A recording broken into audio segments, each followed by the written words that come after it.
Will rates ever get back to that point, to the 3s even? Or are the days of refinancing over if you bought in the last few years? That's a great question. Crystal ball time. I don't.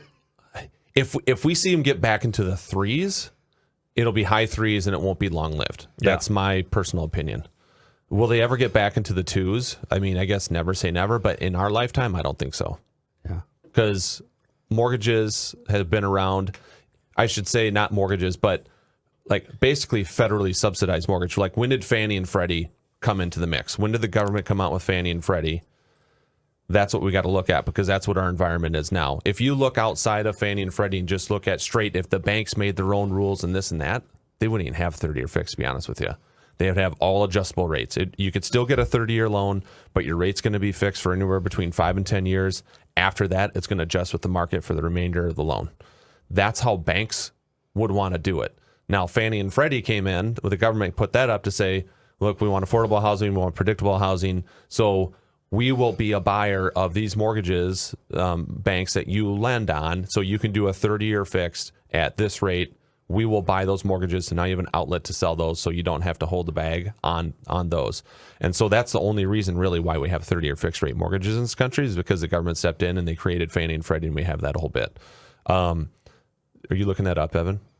Yeah. Well, I mean, it goes back into the conversation we were talking about with flop houses and efficiency units and kind of the changes in the post-New Deal era, because that's when Fannie and Freddie were initially founded, was in 1938. Yeah. And it comes back to that idea of promoting home ownership. Right. We don't want people living in tiny rentals. We want everyone to buy a house. And we want everyone to be able to afford to buy a house. Yep. Well, we might be coming full circle on that now. Yeah, the whole micro unit thing. Yeah. So with the micro unit thing going to that, but I guess going back to the rate thing, do I think we'll ever see that? I think we can see rates back in the high 3s at some point. I don't think we'll see rates 30-year fixed rates that start with a 2 in our lifetimes, though. I don't think that'll happen again. Who knows? 100, 200 years down the road, maybe. Who knows? Yeah, we'll see. I mean, the thing that drove fixed rates there, I mean, you've got a recession that's specifically targeted towards the housing market. The 2008 collapse was led by the housing market. And the way that government was targeting that collapse was by saying, well, we're just going to buy way more of these loans. We'll just subsidize this market even more. Mm-hmm. And, unless we have both those things happen at the same time again, nothing's going to push rates to that kind of point again. I mean, what did rates get down to in the crash? Real low. I can look it up. Not this low. No.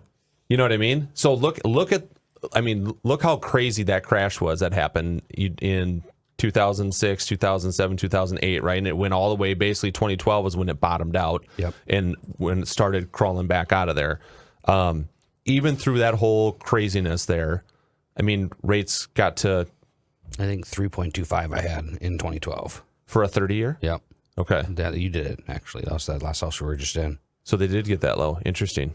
So you got to remember in the 2005 to 2010, let's say, era, you had all those adjustable rate mortgages. You had the negative and mortgages. You had all of those kind of like exotic loan products, if you will, that all carried higher interest rates with them because they were a little bit exotic and they work differently. Like the neg-am stuff, what that was is that you had an interest rate of X, so your interest is accruing at this level.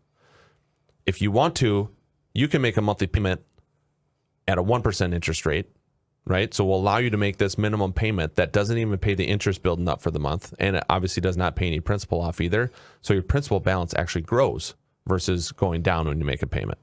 So they gave you, it was called an option arm. You can make this 1% interest payment. This is the minimum payment you have to make, and we're fine with you making that payment. Otherwise, you can make the interest-only payment, which is higher. That pays just the interest building up on your loan, but it does not knock any principal down. Or you can make a 30-year payment. So the 30-year payment would pay the interest and principal balance of equivalent to what a 30-year would be. Or you can make this 15-year payment, which would be the interest on the loan plus the equivalent principal reduction of a 15-year. All right, so 2012 was the lowest that we got. I'm looking at the Fred chart right now. 2012, it looks like the lowest that it got on the average curve here was about 3.3. I'm seeing 3.34, 3.39, so on. And the lowest that we got during COVID was in end of 2020, beginning of 2021, we were hovering right around 2.6 to 2.7. Yep. So ultimately speaking, the difference in buying power there is actually pretty big, but the difference in raw interest rate is relatively low. Right. So, Okay. yeah. And in both those situations, it was the government, the feds just saying, yeah, we'll buy every mortgage you will sell us. Bring it on. Yeah. The pool of money is unlimited right now. Right. Yep.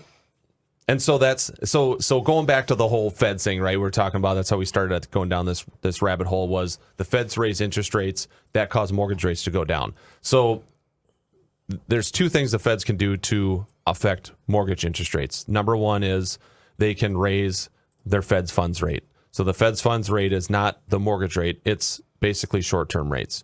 Home equity lines of credit, auto loans, credit card debt, things like that. So when they raise their rate, so the Fed's funds rate, home equity lines of credit went up, all those short-term types of loans went up. When short-term interest rates go up, long-term rates go down. That's the general premise. That's why our mortgage rates went down, because they're long-term.